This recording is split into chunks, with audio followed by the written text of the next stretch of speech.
Like all of my songs, I can say, most of them at least, that have been appreciated, I've shot while I've been on my period. So that is not excuse anywhere. Imagine recent గానే doctor అయ్యి periods pain పైన ఇంత డమ్ statements ఇస్తే జనాలకి ఎలా ఉంటుంది? హే everyone, welcome to lime light lab. ఈ రోజు మనం Sreeleela recent statements related to period pain కోసం మాట్లాడుకోబోతున్నాం. ఇది పోనీ ఒక నార్మల్ యాక్ట్రెస్ నుంచి వచ్చిందంటే పోనీలే, అందరి కండిషన్స్ ఒకలా ఉండవని అనుకోవచ్చు. కానీ ఈ స్టేట్మెంట్స్ రీసెంట్ గాని డాక్టర్ చదువు పూర్తి చేసి డాక్టర్ అని టైటిల్ పెట్టుకున్న శ్రీలీల నుంచి వచ్చిన స్టేట్మెంట్స్. అందుకే జనాలు లిటరల్ గా ఆవిడిచ్చిన స్టేట్మెంట్స్ ని ఇంకా ఆవిడ చదివిన కాలేజ్ గురించి క్వశ్చన్స్ అడుగుతున్నారు. సో ఫస్ట్ ఆవిడ ఇంటర్వ్యూలో ఇచ్చిన స్టేట్మెంట్ ఏంటంటే, నా ఫేమస్ సాంగ్స్ లో చాలా సాంగ్స్ నేను పీరియడ్స్ లో ఉన్నప్పుడే షూట్ చేశా. సో పీరియడ్స్ అనేది ఒక ఎక్స్క్యూజ్ మాత్రమే. నేను చేయగలను కాబట్టి మీరు కూడా చెయ్యొచ్చు. ఇదొక యాక్ట్రెస్ కమ్ డాక్టర్ నుంచి వచ్చిన వర్డ్స్. ఎగ్జాక్ట్ వర్డ్స్ అయితే ఇవి. All of my songs, I can say most of them at least have been appreciated. I have shot while I have been on my period. So, that is not an excuse anywhere. When we want things in power, when we say we want things equally, I feel we have to push beyond physiological barriers. All of this is not an excuse. Okay, ఇక్కడ శ్రీలీలకి normal గా periods pain ఉండవేమో, flow normal ఏమో, but most women experience severe pain. ఒక pain killer లేదా injection వేసుకుంటేనే గానీ వాళ్ళకి ఆ pain తగ్గదు. అసలు ఈ క్వశ్చన్ అండ్ ఇంకా కాంటెక్స్ట్ ఏంటి అని అంటారా? డిస్కషన్ ఏంటంటే, most women severe pain experience చేస్తారు కదా.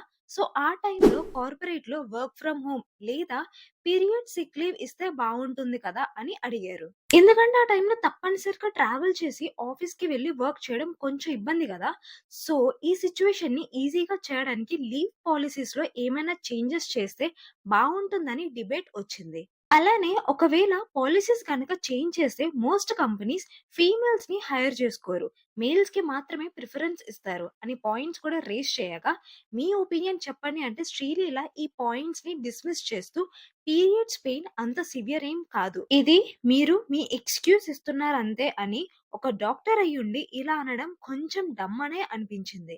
ఇక్కడే మన రెండో టాపిక్, శ్రీలీల అసలు ఎంబీబీఎస్ చదివే కంప్లీట్ చేసిందా అని. ఎందుకంటే ఒక ఎంబీబీఎస్ ఎడ్యుకేషన్ సరిగ్గా క్లాసెస్ విని పాస్ అయితే ఖచ్చితంగా periods pain person to person differ ఉంటుందని తెలుసుకోవాలి.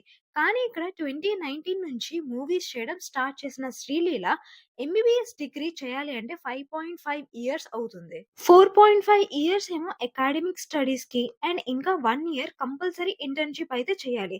సో బ్యాక్ టు బ్యాక్ సినిమాల్లో చేస్తూ ఎంబీబీఎస్ కంప్లీట్ చేయడం ఎవరి వల్ల కాదు.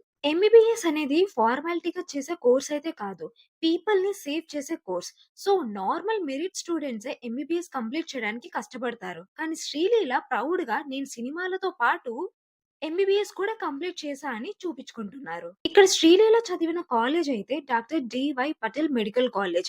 ఈ కాలేజ్ కూడా పెద్ద పేరున్న కాలేజ్ అయితే కాదు, ఏదో డబ్బులు కట్టేస్తే సర్టిఫికేట్ ఇచ్చేసే కాలేజ్. కానీ ఏదో నార్మల్ డిగ్రీ కోర్సు లేకపోతే ఐటీ సర్టిఫికేట్ అయితే పర్లేదు.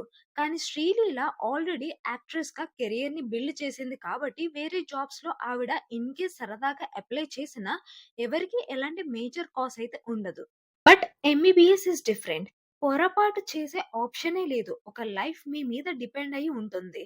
అలానే మీరు ఎంబీబీఎస్ చేశారు కాబట్టి మీ స్టేట్మెంట్స్ కూడా జనాలు సీరియస్ గానే తీసుకుంటారు.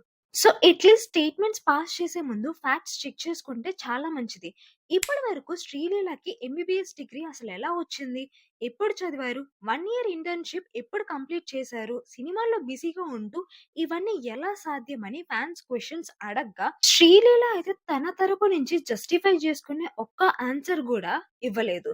బట్ డాక్టర్ అని ఇన్స్టాగ్రామ్ లో డైరెక్ట్ గా అనౌన్స్ అయితే చేశారు. పోనీలే, ఒక సర్టిఫికేటే కదా అని మనం ఈ విషయాన్ని నార్మల్ గా చూస్తే ముందు ముందు చాలా మంది స్టూడెంట్స్ కాలేజ్లకి వెళ్లకుండా ఫేక్ సర్టిఫికేట్లు సంపాదించి ఆల్తు ఫాల్తు క్లినిక్స్ ఓపెన్ చేసి జనాల లైఫ్ ని రిస్క్ లో పెడితే.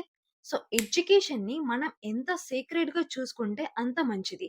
ఈ వీడియో పైన మీ ఒపీనియన్ ని ప్లీజ్ కమెంట్ బాక్స్ లో షేర్ చేసుకోండి. అండ్ ఇలాంటి వీడియోస్ కోసం please subscribe to this channel. Thank you.